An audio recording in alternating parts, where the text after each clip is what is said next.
Good evening, all of you. Today we are going for a new topic that is nothing but subsidiary books. Okay, and what are subsidiary books? Okay, subsidiary books are also known as subdivision of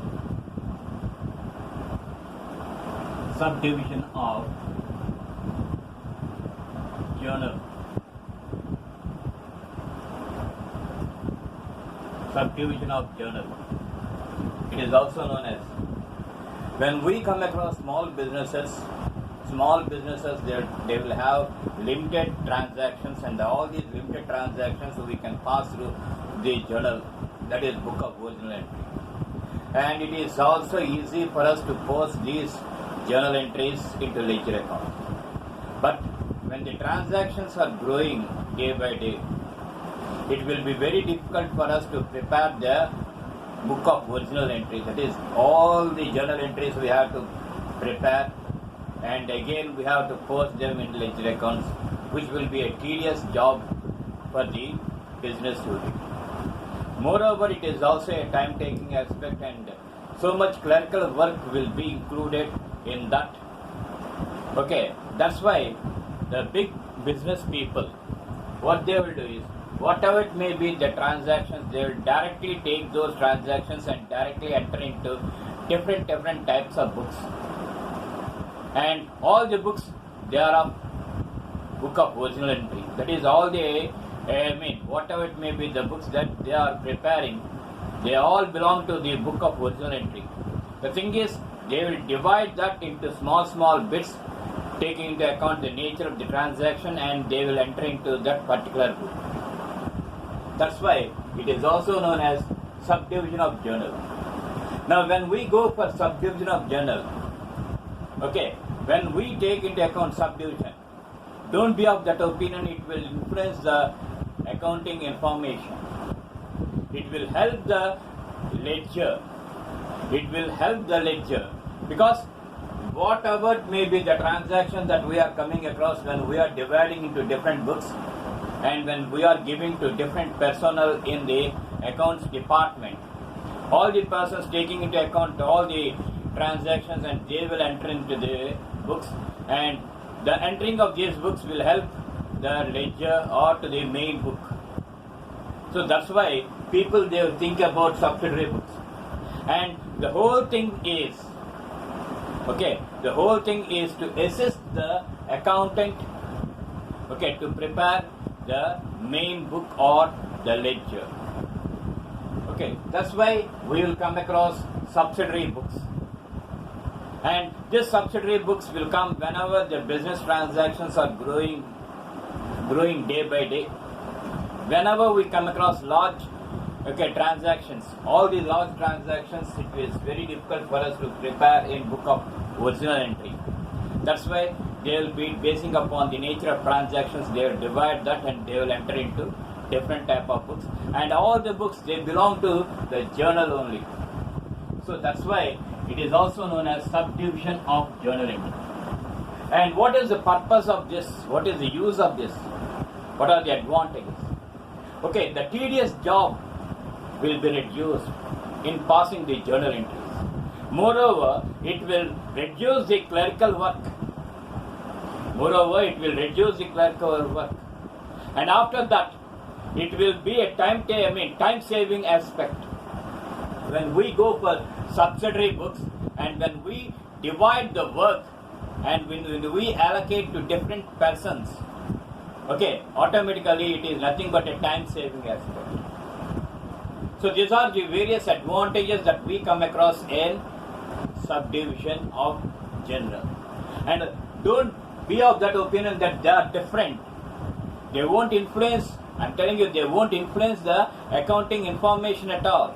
Moreover, they will help in preparing the ledger, in ledger accounts or in ledger, so very easily and in a proper time. Like this you will come across.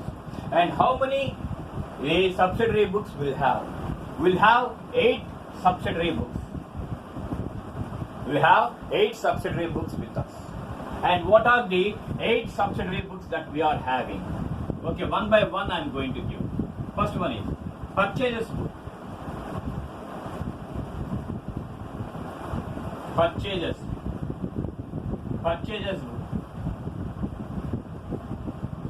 and second one is purchase returns book,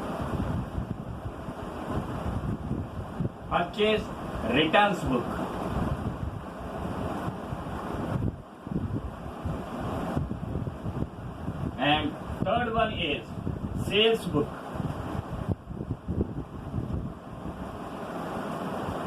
and fourth one is sales returns book,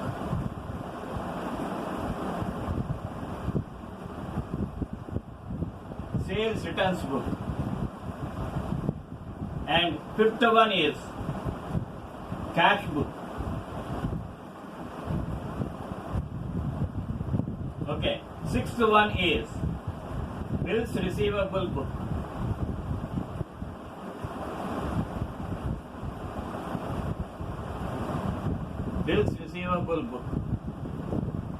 And seventh one is bills payable book.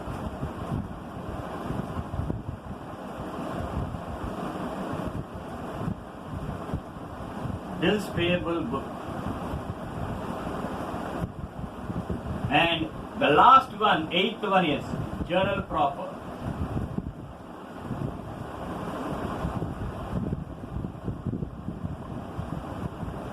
These are the 8 type of books that we come across when we go for subsidiary books or subdivision of journal.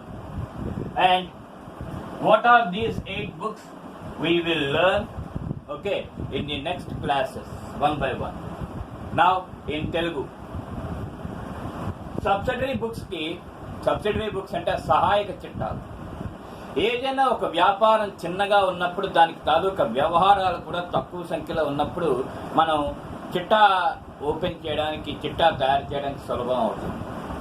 కానీ ఎప్పుడైతే వ్యవహారాలు పెరిగిపోతూ ఉంటాయో అటువంటి సందర్భంలో ఈ చిట్టా తయారు చేయడం, ఈ చిట్టా పద్ధతులను తిరిగి ఆవర్జ ఖాతాలకు నమోదు చేయడం చాలా కష్టంతో కూడుకున్న పని.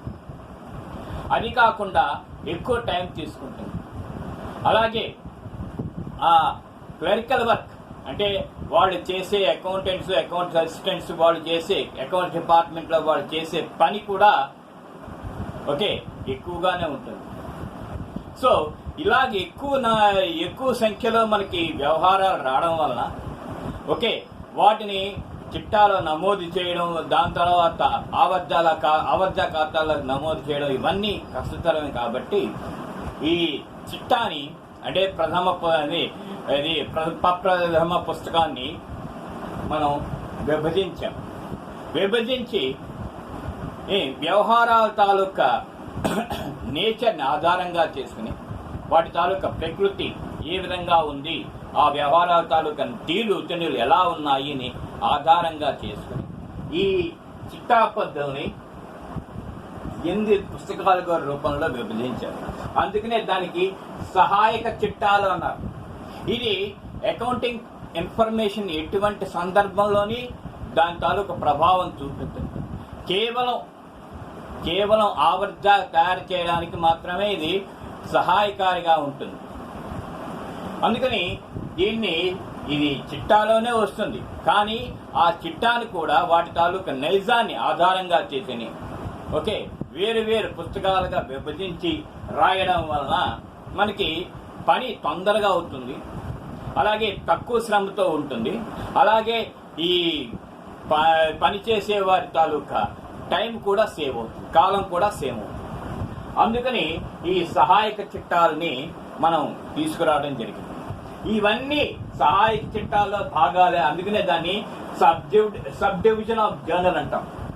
అంటే చిట్టా తాలూకా విభజన లేదా సహాయక చిట్టాలు ఇవన్నీ సహాయం చేస్తుంటాయి. చిట్టా పద్ధతులను తయారు చేయడంలో సహాయం పడుతూ ఉంటాయని తప్పించి వీటి వలన అకౌంటింగ్ ఇన్ఫర్మేషన్కి అలాగే అకౌంటింగ్ ప్రాసెస్కి ఎటువంటి ప్రభావం ఉండదు వాటి మీద. కానీ ఈ లెడ్జర్కి తయారు చేయడానికి మాత్రమే వీటిని ఎక్కువగా ఉపయోగిస్తుంది. అవి ఈ సహాయక చిట్టాలు 8 రకాలు సహాయక చిట్టాలు. ఒకటి కొనుగోలు పుస్తకము, పర్చేజెస్ బుక్ అంటాం. ఓకే, కొనుగోలు పుస్తకము. తర్వాత కొనుగోలు వాపసుల పుస్తకం రెండోది పర్చేజ్ రిటర్న్స్ బుక్ అంటాం. అలాగే అమ్మకాల పుస్తకం సేల్స్ బుక్ అంటాం.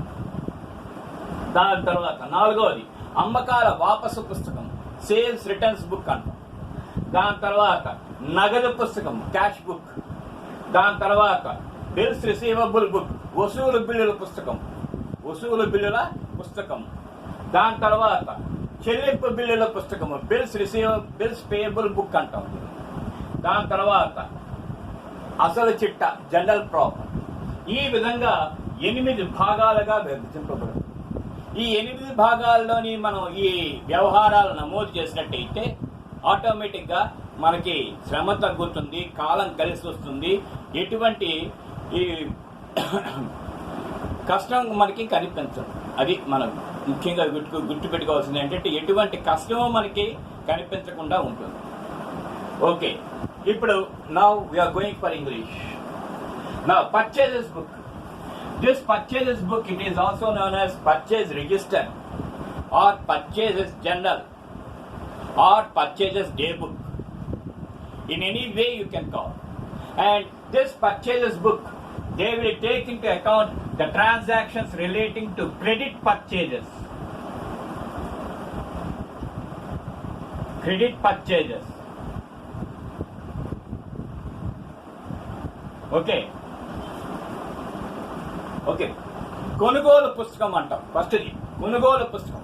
ఈ కొనుగోలు పుస్తకాన్ని కొనుగోలు చిట్టా అని పిలవచ్చు, కొనుగోలు రిజిస్టర్ అని పిలవచ్చు. ఓకే, ఏ విధంగానైనా మనం పిలవచ్చు. ఈ కొనుగోలు పుస్తకం ఏం చేస్తుందయ్యా అంటే అన్ని అరువు కొనుగోళ్ళని నమోదు చేసుకుంటుంది. దానిలో అన్ని అరువు కొనుగోళ్లు ఎవరి దగ్గర నుంచి అయితే అరువు మీద మనం వస్తువులు కొనుగోలు చేసామో ఆ కొనుగోళ్ళన్నీ ఈ కొనుగోలు పుస్తకంలో మనం చూపించడం జరుగుతుంది. Now purchase returns book, second book is this is also one type of book belongs to credit purchases.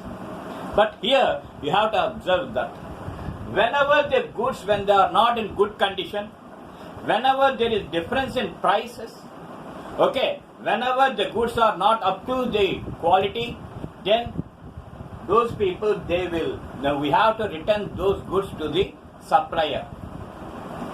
And when we are returning, he has to replace the good ones, or else he has to reduce that in his books.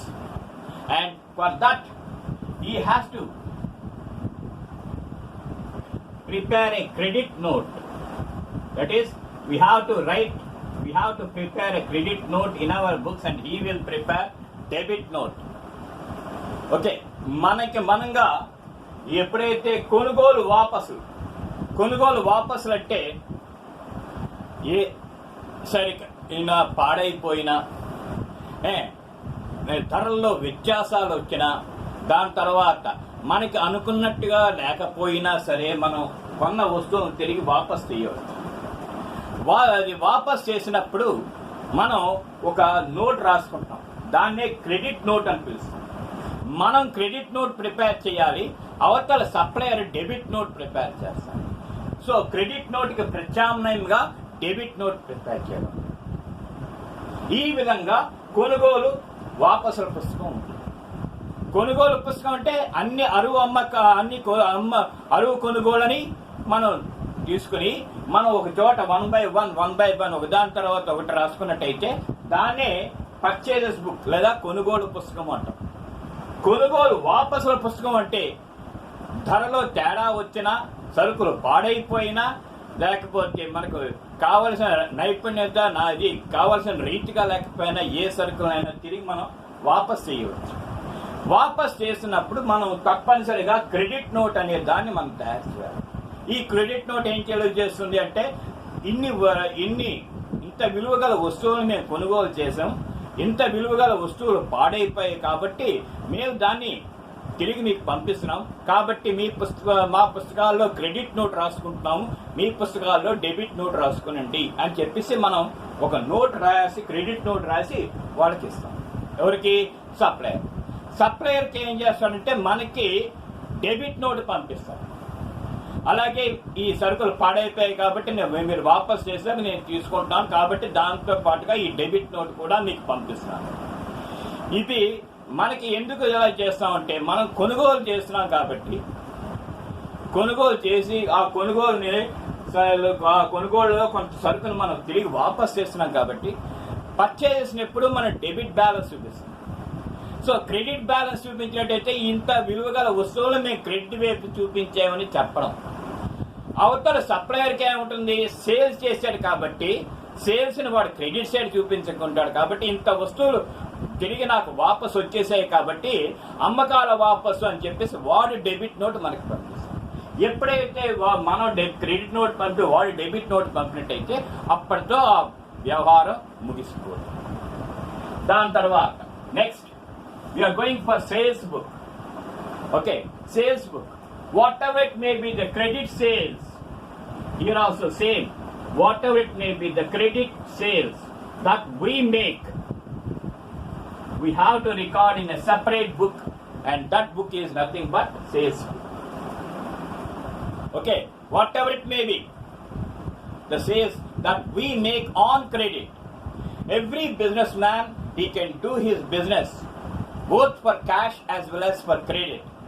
He cannot do any business only for cash. Compulsory, he has to do cash and credit. He has to undertake cash sales as well as credit sales.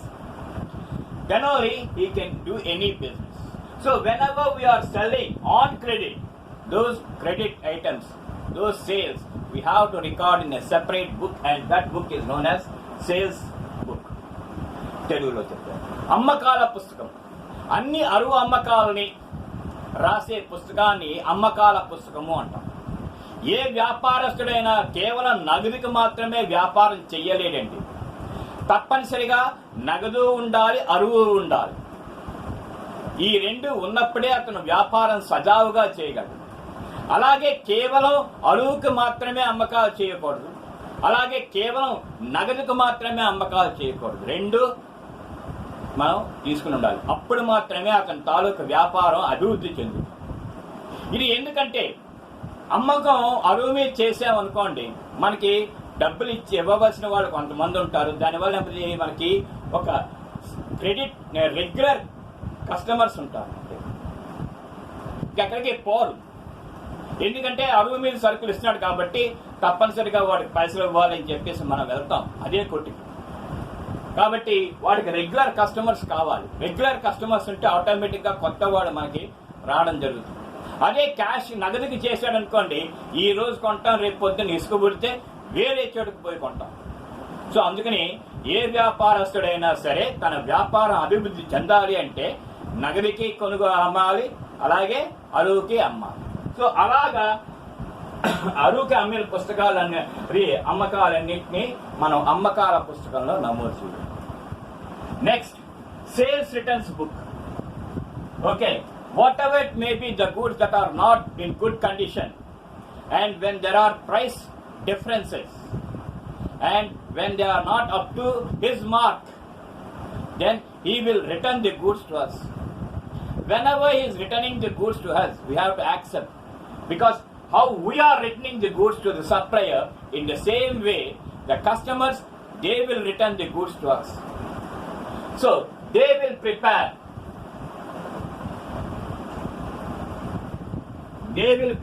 a credit note, and we have to prepare a debit note. Okay, మీరు వాపస్ చేసిన వస్తువులన్నీ మాకు ముట్టినాయి.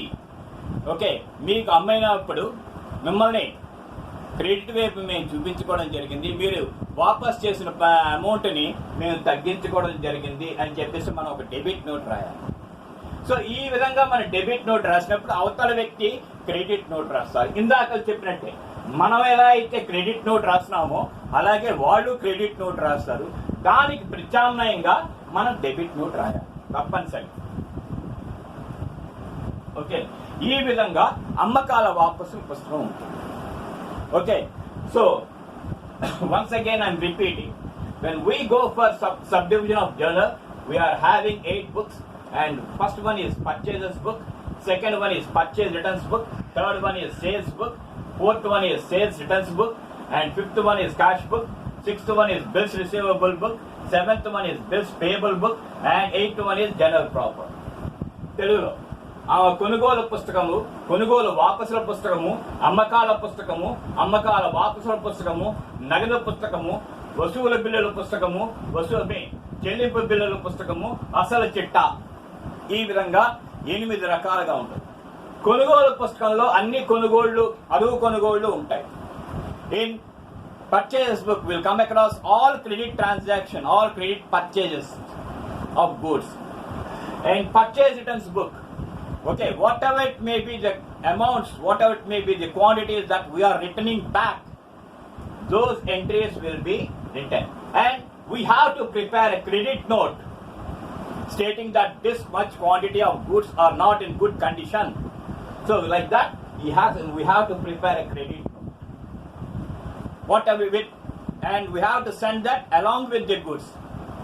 Then coming to sales book, purchase వాపసు అంటే కొనుగోలు వాపసు పుస్తకంలో ఏంటంటే ఏవైతే సరుకులు మనకి సరి అయిన పరిమాణంలో కానీ ఓకే నాణ్యతలో కానీ లేని పక్షంలో ఆ వస్తువులను తిరిగి మనం వాపస్ చేయవచ్చు.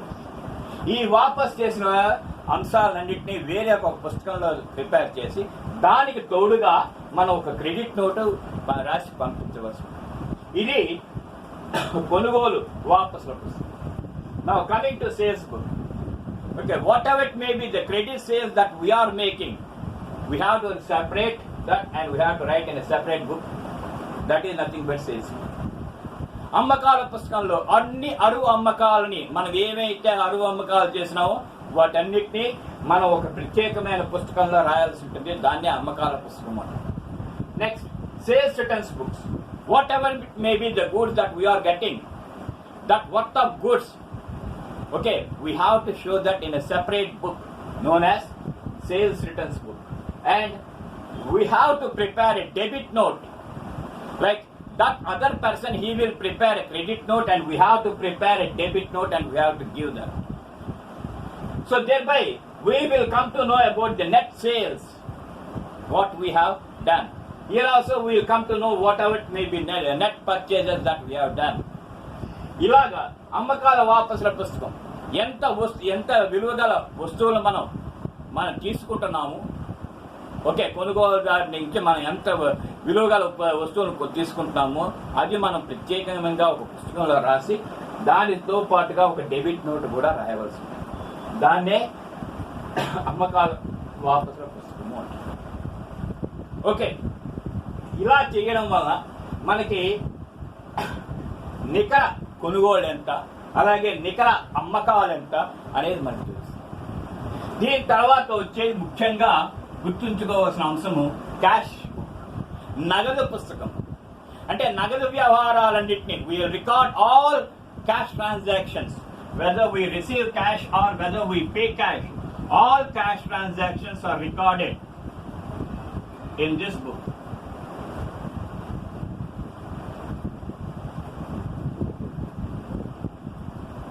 Okay, all cash transactions, whether we receive or whether we pay, all those things, when we are coming across for cash, we have to record in a separate book that is nothing but cash.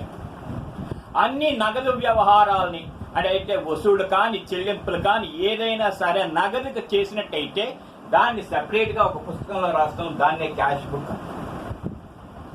Okay, ఈ నగదు పుస్తకం. దాని తర్వాత వసూలు బిల్లుల పుస్తకం, ఇది bills of exchange లో ఒక భాగం. మనకి ఏ బిల్లులు వస్తున్నాయి, ఎవరి దగ్గర నుంచి ఎంతంత మొత్తాలు బిల్లుల రూపంలో మనకు వస్తున్నాయి అనే అంశాలను పరిగణలో తీసుకుని మనం సెపరేట్గా ఒక పుస్తకం తయారు చేయాలి. దాన్నే వసూలు బిల్లుల పుస్తకము. ఓకే, ఇంగ్లీష్లో చెప్పాలంటే whatever it may be the bills that we're coming across, we have to write all the bills in a separate book. And that is nothing but bills receivable book. Next, coming to bills payable, whatever it may be the bills that we have to pay, we have to note down at one place, and that is nothing but bills payable book. తెలుగులో చెప్పాలంటే ఏ బిల్లులు మనం చెల్లించవలసి ఉన్నది వాటిని అన్నిటినీ ఈ చెల్లింపు బిల్లుల పుస్తకంలో మనం రాసుకున్నట్టయితే మనకి మున్ముందు చాలా ఉపయోగపడుతుంది. అంటే ఎన్ని వసూలు బిల్లులు ఉన్నాయి, ఎన్ని చెల్లింపు బిల్లులు ఉన్నాయి, మనకి వసూలు బిల్లులు ఎక్కువ ఉన్నాయా, చెల్లింపు బిల్లులు ఎక్కువ ఉన్నాయా మనకి తెలుస్తుంది. దానివల్ల మనకు లాభంగా ఉన్నామా నష్టాల్లో ఉన్నామా తెలుస్తుంది. We can be in a position to know whether we're in profit condition or in loss condition. Okay, generally bills receivable books, bills receivable transactions must be more than bills payable transactions. Thereby we will be in profit. మనకి ఈ వసూలు బిల్లులు ఎక్కువగా ఉండి చెల్లింపు బిల్లులు తక్కువగా ఉంటే మనం లాభంలో ఉంటామని అర్థం. Then after that general proper. ఈ general proper, in this general proper, whatever it may be the transactions that we won't record in these 7 books, we have to record in this general proper. అంటే అసలు చిట్టా. ఈ అసలు చిట్టాలో పైన చెప్పిన 7 పుస్తకాల్లో రాని అంశాలని, రాని వ్యవహారాలని ఈ అసలు చిట్టాలో లేదా జనరల్ ప్రాపర్లో మనం నోట్ చేయడం జరుగుతుంది. ఉదాహరణకి opening entries, closing entries, rectification entries, adjustment entries, transfer entries, ఇలాంటివన్నీ మనం ఈ జనరల్ ప్రాపర్లో రాయాలి. అంటే ప్రారంభ చిట్టా పద్ధతులు, ముగింపు చిట్టా పద్ధతులు, నెక్స్ట్ సర్దుబాటు చిట్టా పద్ధతులు, సర్దుబాటు adjustment entries, rectification entries, rectification entries like that, transfer entries, బదిలీ చిట్టాలు, ఇవన్నీ మనం ఈ జనరల్ ప్రాపర్లో రాస్తాం. ముఖ్యంగా చెప్పుకోవాలంటే ఈ పైన చెప్పిన 7 పుస్తకాల్లో రాని వ్యవహారాలన్నింటినీ మనం ఈ జనరల్ ప్రాపర్లో రాస్తాం. What ever it may be the transactions that we won't come across in this 7 books, in the above 7 books, we have to show them in general proper. This is the brief explanation of subsidiary books or subdivision of general. ఇది క్లుప్తంగా మీకు సహాయక చిట్టాల గురించి తెలియజేయడం. మీకు దీంట్లో ఏమైనా doubts ఉన్నట్టయితే వెంటనే తప్పనిసరిగా కామెంట్స్ రూపంలో నన్ను అడగవలసిందిగా. నెక్స్ట్ కిందటి క్లాసులో ఒకటి అడిగాను, నేను 3 క్వశ్చన్లు అడిగాను మిమ్మల్ని. ఇప్పటి వరకు నాకు ఏమీ సమాధానం రాలేదు, ఎటువంటి జవాబు రాలేదు. వాటికి ఒక్కొక్కటి చెప్తున్నాను. ముందు ప్రొవిజన్ ఫర్ డౌట్ఫుల్ డెట్స్, సంశయాత్మక బాకీలకై ఏర్పాటు. ఇది వ్యాపారస్తుడు తనకు తానుగా అనుకుని పెట్టిన ఏర్పాటు కానీ వ్యాపారంలో వచ్చిన నష్టం కాదు. అంటే ఒక వ్యక్తికి అరువు మీద కొన్నప్పుడు అతను తిరిగి ఇస్తాడా ఇవ్వడా అనే సంశయంతో కొంత మొత్తాన్ని తీసి పక్కన పెట్టుకుంటాడు. అది ఆ వ్యాపారస్తుడికి నష్టంగా కనిపిస్తుంది కాబట్టి అది తిరిగి వాడు ఇచ్చేస్తే పర్వాలేదు, అందుకని దానికోసం ఏర్పాటు చేసుకున్నాడు కాబట్టి దాని క్రెడిట్ షేర్ చూపించారు. అలాగే రుణగ్రస్తులకి ఎంతవరకు మనం డిస్కౌంట్ ఇవ్వచ్చు, డిస్కౌంట్ ఇవ్వడం వేరు, ఇవ్వచ్చు అని అనుకోవడం వేరు. అది మీరు గమనించాలి. డిస్కౌంట్ ఇవ్వడం వేరు, డిస్కౌంట్ కొరకే ఏర్పాటు చేయడం వేరు. సో ఎంతవరకు ఏర్పాటు చేశాడు, అది ఒక ఏర్పాటు కింద, ఒక రిజర్వ్ కింద కనిపిస్తుంది కాబట్టి దాన్ని క్రెడిట్ సైడ్ చూపించండి. అలాగే రుణదాతలు మనకి ఎంత డిస్కౌంట్ ఇస్తారు అనేది ముందుగా